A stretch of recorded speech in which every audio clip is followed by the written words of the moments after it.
ஆர்எஸ்எஸ்னுடைய 100 வருட கனவாக இருக்கக்கூடிய ஆரிய பார்ப்பனிய ராஷ்டிரம் என்கிற ஒன்று இருக்கிறது அல்லவா. ஒரு மதத்தின் அடிப்படையில் ஒரு நாட்டை உருவாக்குவது என்கிற அந்த திட்டம் அவர்களுடைய கனவு திட்டம். அது நடக்க போகிறதில்லை. அந்த திட்டத்தை அவர்கள் செயல்படுத்த முடியும் என்று நம்புகிறார்கள்.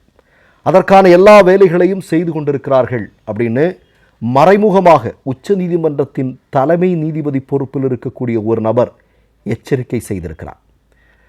சில வாரங்களுக்கு முன்பு உங்களுக்கு நல்லா ஞாபகம் இருக்கும், அமெரிக்காவில் நடைபெற்ற ஒரு நிகழ்வில் மதிப்புக்குரிய உச்ச நீதிமன்றத்தினுடைய தலைமை நீதிபதி ஒரு மிக முக்கியமான பேச்சு பேசுகிறார்.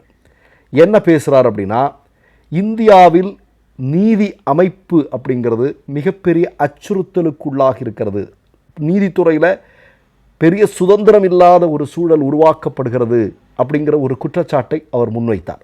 அது இந்தியா முழுவதும் மிகப்பெரிய அளவில் விவாத பொருளானது.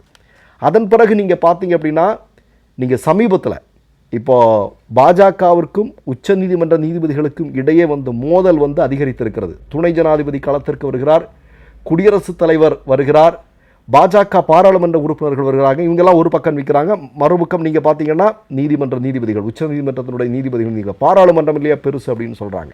இப்படியெல்லாம் விவாதம் வருது. அதற்கு முற்றுப்புள்ளி வைத்தார் தற்போதைய உச்ச நீதிமன்றத்தினுடைய தலைமை நீதிபதி.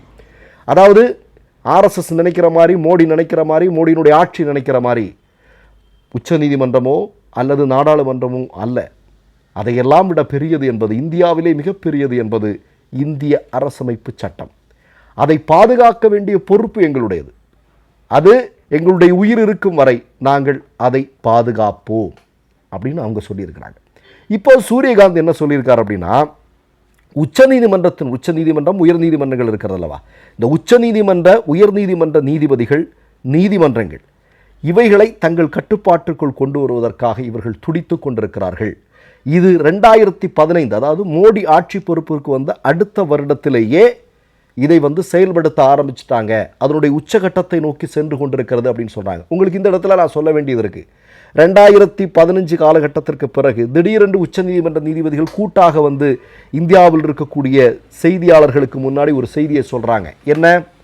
எங்களுக்கு சுதந்திரம் இல்லை என்று சொன்னார்கள்.